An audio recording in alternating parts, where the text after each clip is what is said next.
Preview.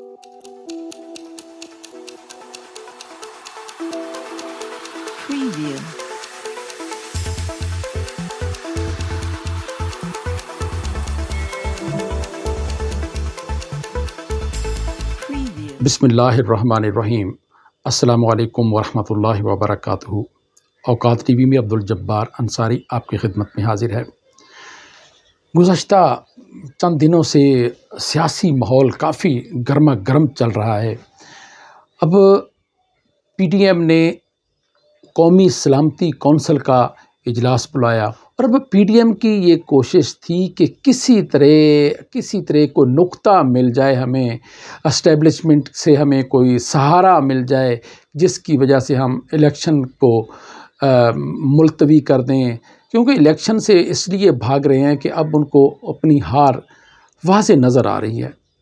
तो अब जो इजलास हुआ है तो उसमें उनको कोई ऐसा नुक्ता नहीं मिला। सारे लोग यही समझ रहे थे कि इस सुप्रीम कोर्ट के हवाले से कोई बड़ी ख़बर आएगी या इलेक्शन के हवाले से, वो ले दे के आ गया जी ऑपरेशन जो है ना वो काला दम तंजीमों के साथ और इस तरह की, मतलब जिसकी तवक्को ही नहीं थी उस पे उन्होंने बात की।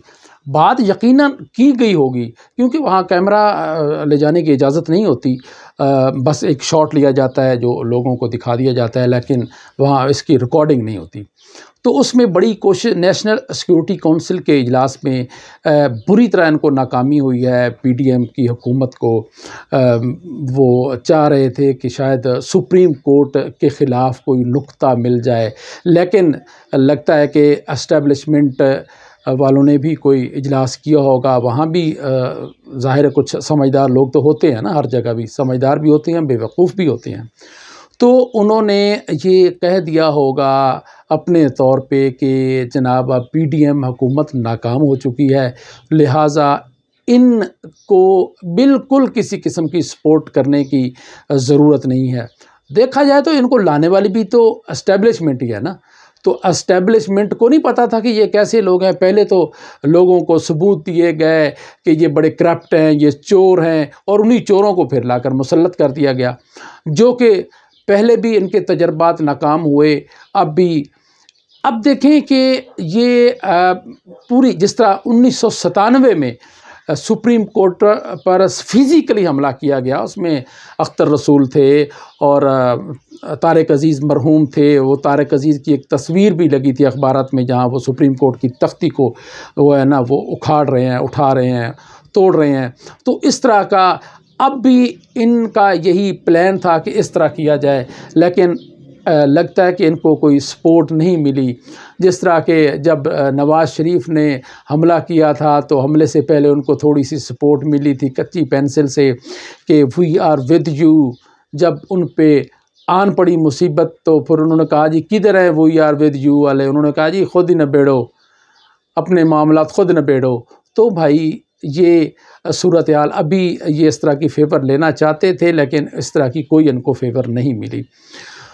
और अब जितने भी इन्होंने हरबे प्लानिंग एस्टेब्लिशमेंट के साथ मिलके की, वो सारी प्लानिंग, वो सारे हरबे नाकाम हो चुके हैं।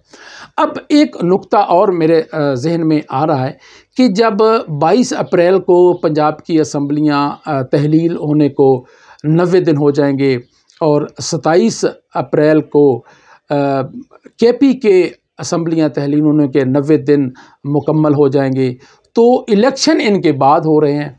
तो जो निगरान सेटअप होता है उसका काम होता है इलेक्शन करवाना, तो ये इलेक्शन बाद में हो रहे हैं। तो मुझे नहीं समझ आ रही कि अब ये किस कानून के तहत इलेक्शन होंगे। सुप्रीम कोर्ट कोई उनको इख्तियारात देगी, ज़ाहिर है कोई इंतज़ामिया होगी तो इलेक्शन होंगे ना। तो अब उधर दूसरी तरफ नून लीग और पीपल्स पार्टी के, जिसकी तवक्को थी कि फासले इनमें अब बढ़ते जा रहे हैं। अब देखें जो कौमी असम्बली का जो करारदाद मंजूर की गई सुप्रीम कोर्ट के ख़िलाफ़, तो उसमें सिर्फ 42 लोगों के करारदाद पे दस्तखत हैं। वो तो आप समझें उड़ गए ना। तौहीन अदालत, उन्होंने तौहीन अदालत की करारदाद मंजूर कर ली। इतने अफसोस की बात है कि जो हमारा सुप्रीम इदारा है उस पर उन्होंने अदम एतमाद कर दिया। और अब फिर इन्होंने सुप्रीम कोर्ट मरियम नवाज़ की जो साथी हैं मरियम औरंगज़ेब, उनको आगे किया कि आप जो है ना कहें कि चीफ़ जस्टिस मुस्ताफ़ी हो। आप एक दो बंदों के कहने से तो चीफ़ जस्टिस मुस्ताफ़ी नहीं हो जाता ना। आपकी मतलब का अब नतीजा नहीं आपको मिला, आपके मतलब का फ़ैसला नहीं आया, तो अब जो है वो मुस्ताफ़ी होने का आपने मुतालबा कर दिया है।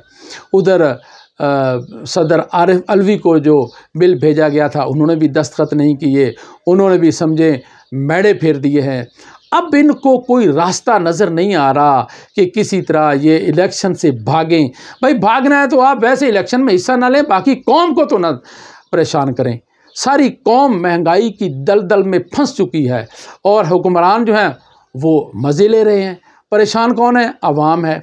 अब उनको लाइनों में लगा दिया है कि आटा ले, मुफ्त आटा। उसमें मालूम हुआ है कि नाकिस आटा जो है ना उसकी क्वालिटी नाकिस वो दिया जा रहा है और फिर लोग जो है वो उसमें मर रहे हैं, जो कि इंतहाई अफसोसनाक पहलू है। ऐसा नहीं होना चाहिए। तो ये जो सारी गुफ्तगू हुई इसमें नतीजा यही निकला मेरे ख़्याल में। गुफ्तगू का लुब लुबाब यही है कि अब जो है ना वो तो तौहीन अदालत जो 42 अरकान जिन्होंने दस्तखत किए हैं करारदाद पे कौमी असम्बली में उसके इजलास में, वो तो समझे उड़ गए ना, वो तो गए तौहीन अदालत। अब देखते हैं कि वो अब इलेक्शन नेक्स्ट भी लड़ सकेंगे या नहीं लड़ सकेंगे, ये आने वाले दिनों में पता चलेगा। और नून लीग जो है ना उसको अब चाहिए कि हारने से बेहतर है हिस्सा ही ना ले, वो बेहतर है। तो अब अवाम जो है वो वाज़े तौर पे अब जो सर्वे करवाए जा रहे हैं यूट्यूब पे, ट्विटर पे, उसमें भी 90% जो है ना वो लोग वो पीटीआई को सपोर्ट कर रहे हैं। तो नून लीग का जो है ना मरियम नवाज़ ने भट्टा बिठा दिया है। उधर लंदन में बैठे जो बुज़दिल कहते हैं इनको, तो बुज़दिल जिसको आप कह रहे हो वो तो गोलियां खा के भी अपने मुल्क में बैठा है और आप जो है ना इलाज का बहाना करके बाहर भाग गए। तो वहाँ भी खैर सुकून तो नहीं है, वहाँ भी आपके ख़िलाफ़ एहतजाज हो रहा है, जारी है। तो बहरहाल आज तक के लिए इतना ही। अब्दुल जब्बार अंसारी को इजाज़त दीजिए। अल्लाह हाफिज़।